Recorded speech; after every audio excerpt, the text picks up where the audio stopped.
What do George Washington, Abraham Lincoln, and Saint Valentine have in common? The month of February. The first two were born in that month, while the other prematurely died. But the month of February celebrates all three, and now you have a fourth reason to celebrate. Hello again, SA here. And when I'm not embarrassing myself on the internet, I'm also a published author, and I got a deal for you. Enjoy President's Day and Valentine's Day with my book series Glitch. It will be on sale for 25% off for the entire month. That way, when you're taking a load off on President's Day or getting sweets from your sweets, you can indulge in a story of a kidnapped teen model and a reluctant jewel thief who are on the run from the law. The links are down below in the description. And I'm not just some one-hit wonder. I got other books coming down the pike. So as long as nothing terrible happens to me. And now... Hey, Rocky! Watch me pull a rabbit out of my hat. Again? Nothing up my sleeve. Presto! Wrong hat. I take a 7.5. Now here's something we hope you'll really like. You'll see those books too. Now let's get back to the video. Hello again. SA here. What is a Potemkin village? Well, the phrase comes from the Korean War, or I should say the aftermath of the Korean War. Because anyone who was knowledgeable about the aftermath knows that the Korean Peninsula basically looked like a moonscape. Everything destroyed, very few people running around. But anyone who's seen Korea nowadays knows that all them bomb craters long since got filled in. However, during the 1950s, in the immediate aftermath of the Korean War, when the DMZ was set up, the people up there in Pyongyang in the north, they put on a little show for the people south of the DMZ. Want to show how great and wonderful dear leader Kim Il-sung was to his people. So they built a village right there on the DMZ where you could see it from the south. And it was named Potemkin. And for North Korean villages are concerned, it looked pretty snazzy. In other words, no bomb holes, no bullet holes. The lights were on. You even saw people walking around. Seemed pleasant. Except it wasn't real. Indeed, anyone who's ever been to Universal Studios knows what a studio backdrop is. Indeed, I've been to Universal Studios more than once. And anyone who's been out there knows that when you look at, say, for example, the New York street, oh, it looks like a street from old New York, complete with brownstones and everything, but it's fake. It's all fake. I mean, if you got off the damn tram and went up to one of the doors, opened it up, there's nothing inside. It's all empty, just nothing. Well, anyway, that's what Potemkin Village was. It was basically a studio backdrop. And then you say, well, why did the damn people in Pyongyang build something like that? For propaganda purposes. To basically trick people in the south to say, ooh, things are so wonderful up in the north. And of course, when the people of the south realized Potemkin Village was basically nothing more than a studio backdrop, they ignored it. But this video isn't about the mess in the Korean Peninsula. Nope. This video is about Tucker Carlson's trip to Russia. Now you say, again? Nope, wait for it.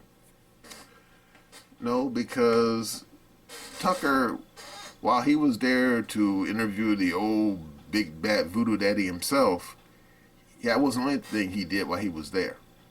And no, he didn't go to any brothels, so get your head out of the gutter, okay?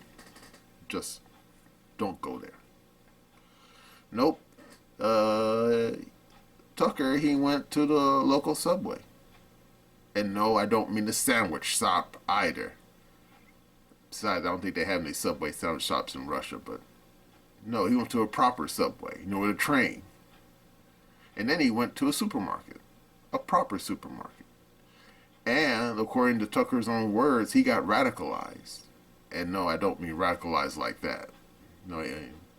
No, he said he got really super angry because he wondered, why is it that a country like Russia, with its reputation, and let's not pretend, Russia does have a bad reputation. I mean, when you have people like Ivan the Terrible and people like Boris Godunov and Peter the Great and, oh my God, Catherine the Great, wasn't even Russian, running your country, bad things tend to happen.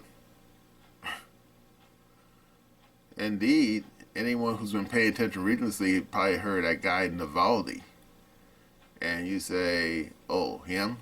Yeah.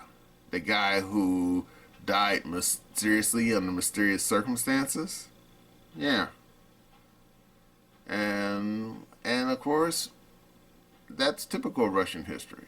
I mean, people who get political in Russia tend to die prematurely. But don't want to get caught up in the weeds. But regardless of that bad reputation, Tucker was surprised that they had a clean and functioning subway system.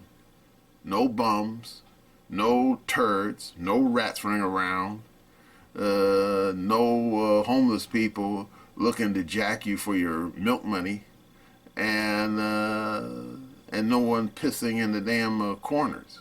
Indeed, like here in California. Because if you go to the subway over there on Hollywood and Vine, and no, I don't mean the Subway sandwich shop, okay? I'm talking about the proper red line subway. You see bums living in the fucking train station. And you say, what? Yeah. And the place is not, and the place is fairly new. I think it's only been there, I think, maybe a decade or so. And the bums are living in the damn place. Do you see that in Russia? No. They don't tolerate that shit in Russia. And I ain't talking about the Russian police. I'm talking about regular Russian citizens.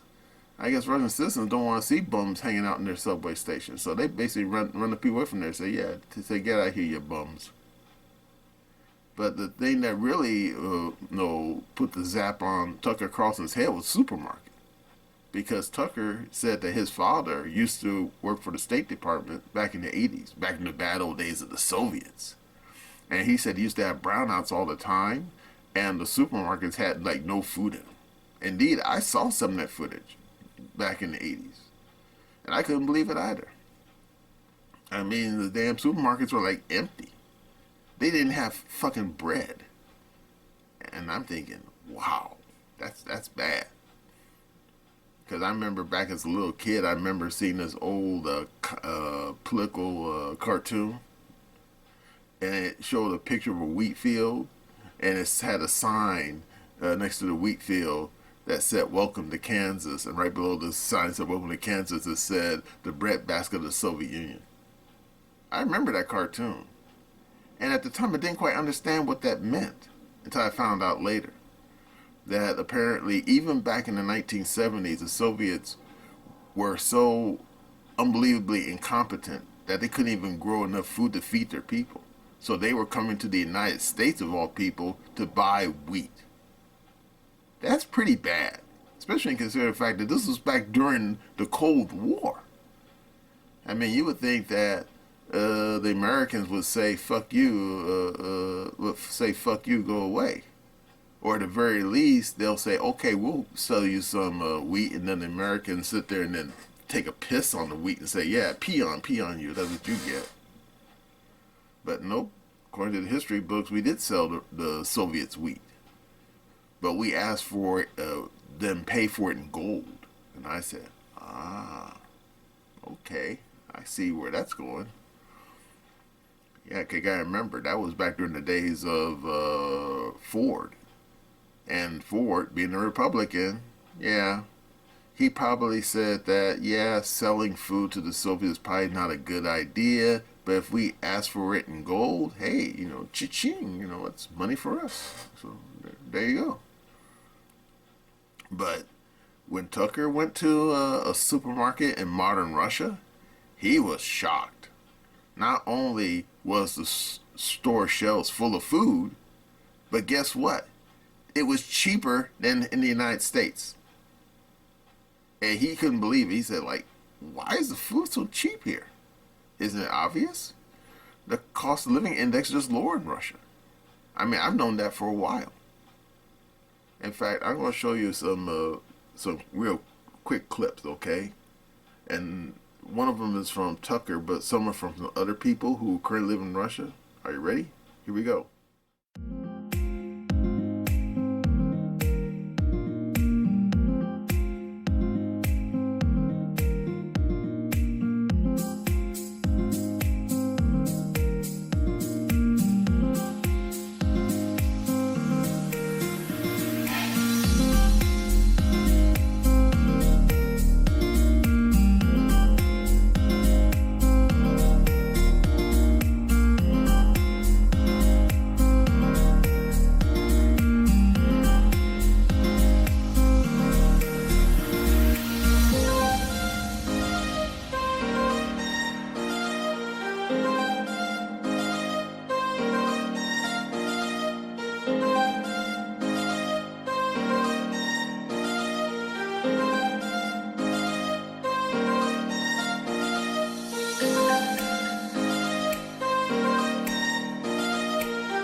Okay, you saw those clips, right? I mean, some of those places look like it could be in the United States. And I think that's what probably put the zap on Tucker's head. I mean, because I remember the bad old days of the Soviet Union. And the fact that the modern Russia looks as good as the United States was back in the 80s, you know, like shopping malls and stuff. Remember the Mall of America? Or how about the Fox Hills Mall, you know, and places like that? Yeah. In fact, one of those shopping centers is the biggest shopping center in all of Europe.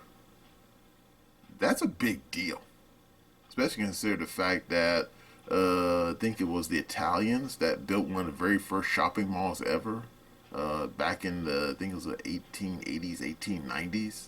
Yeah, you can look it up. I can't remember the name of the place now, but I've seen pictures of it. In fact, and I think, yeah, it was basically made all raw iron and had like a huge atrium, you know, all glass above it. Yeah, and yet these damn Ruskies, you know, modern Russia built the biggest shopping mall in all of Europe. Yeah, that's a shock. Now, of course, those clips I showed you, that was from 3 different clowns currently living in Russia. And none of them are Russian. Yeah, in fact, one of them is from some big boy, Russell. Yeah, the guy originally from Australia. And according to his bio, he originally was worked on a cruise ship for 20 years. And then when he retired, he ended up in Russia. Why Russia? I don't know. He never really said. And then, of course, that other group of people who are currently living in Russia are a bunch of Canadians. Their YouTube channel is called Countryside Acres. And, man, talking about the whole big brood. I mean, you have mommy and daddy and a whole house full of kids. I mean, good grief, they probably have their own, they can probably start their own baseball team. They got so many kids. So there you go. And then, of course, the last group of people was another Aussie family. Their YouTube channel, Siberian Freedom. Yeah. And they are a bunch of Aussies who are currently living in Siberia, of all places. And I'm thinking, man, I hope you have heated long johns because, man, it gets cold in Siberia. No joke. But yeah, they're in Russia right now. Why? Well, from what I can tell from their YouTube channel, apparently they got an offer on a farm, and they said a farm in Russia. So they went out there, and I guess they liked it, and so far they're staying. And I have to admit, even though you have the whole family there, you know, mommy and daddy and the 2 kids. The son apparently is one who's running that YouTube channel, and his sister. Oh my God! Talk about a goofball. I mean, it seems like every time he puts her on camera, she's yucking it up for the cameras. Yeah, I guess she's practicing to be a damn comedian. So there you go.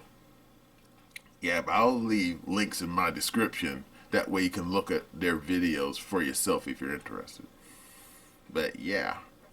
And as for Tucker, you know, like I said, his father was in Russia back during the battle days of the Soviets. And he can't understand it.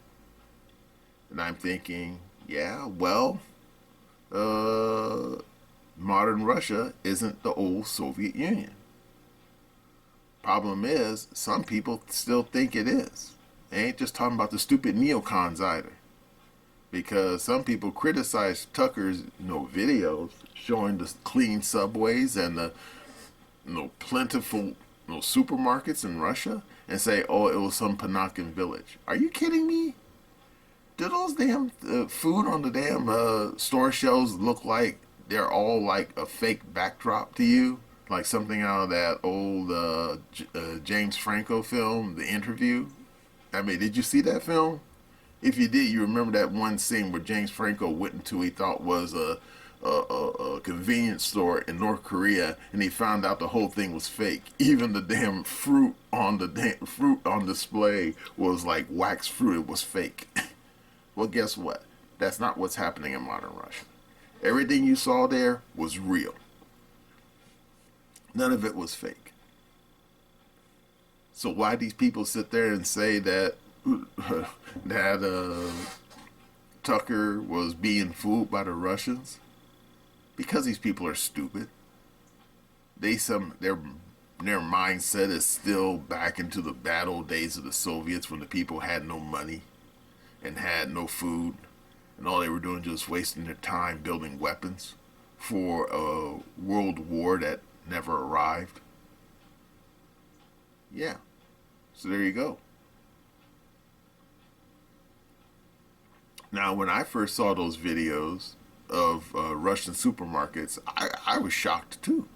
Especially when that big boy, Russell, went to some Russian store and found Cheetos. Yeah. Cheetos. Cheese puffs. And you say, they had Cheetos? Yeah. And wait for it, this was after the sanctions. And you say, how do Russians get their hands on Cheetos? Simple. Frito-Lay made a deal with the people in next door Belarus to make Cheetos. Because in the video that Russell showed, on the back it said a product of Belarus. The Cheetos didn't come from the United States. No, the damn people at Frito-Lay just made a deal with the people in Minsk, and they set up a Cheetos factory, and therefore all the Cheetos you see in the supermarkets in Russia don't come from the United States, they come from next door Belarus. So there you go. So then you say, but the damn people in news media kept telling us that the Russians had no money and no food because of the sanctions. Yeah, well, guess what? The news media, the modern Western news media, they were lying to you. And that's one of the reasons why Tucker got so angry. Because he probably believed some of that malarkey. That, oh, the Russians are sleeping in their shoes. The Russians are fighting the rats for the last peanuts in someone's turd on the sidewalk. That the damn subway stations were full of hobos. You know, like in New York City, for example. And then he goes to Russia and he says, no. The subways are clean. There's no graffiti anywhere. There's no rats running around. There's no bums. And the supermarkets, they're full of food. And because the Russians have a lower cost of living index, the food is just cheaper. In fact, to be quite blunt about it, I think the people in Helsinki shot themselves in the ass. Because I'm pretty certain the cost of living index in Helsinki, you know, up there in Finland, is higher than in Russia. Therefore, if you were a Finn and you were making good money in Finland, it would be worth your while to get in your raggedy ass beat up Toyota car, go across the Russian border and go shopping in St. Petersburg, which if you look at any map, the two places are not that far away. In fact, I think the distance is about the distance between Los Angeles and Bakersfield. You know, it's not that far away. And then some poor Finnish guy, once he does his weekly shopping, he can just drive back to Helsinki and save a whole bunch of money on groceries. Because Tucker, you know, in that segment I showed you, he said that, yeah, the groceries they bought would have been $400 in the United States. They only paid like $100. And I'm thinking, yeah.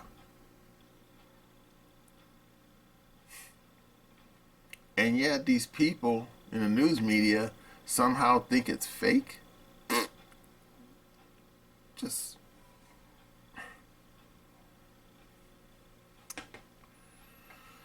And then you're wondering why no one doesn't listen to the mainstream media anymore. Because these people are full of shit. I mean, these people don't even do their own, can't even do a simple Google search. Because if some of these knuckleheads who were claiming that Tucker was fooled by some Potemkin village-like setup, if they did their own Google search, they would have found the same videos I found from these people who are living in Russia right now. So there you go. Now, of course, does that mean that Tucker's going to stay in Russia? Probably not, because as anyone who knows what happened to that Navalny guy knows, that Russia, modern Russia, is a pretty pleasant place, as long as you don't get political. Then it could be bad. It could be bad for your health. No joke. Yeah, well, that's all I have to say about Potemkin villages and how the news media, once again, is a bunch of morons and idiots. And that's my opinion.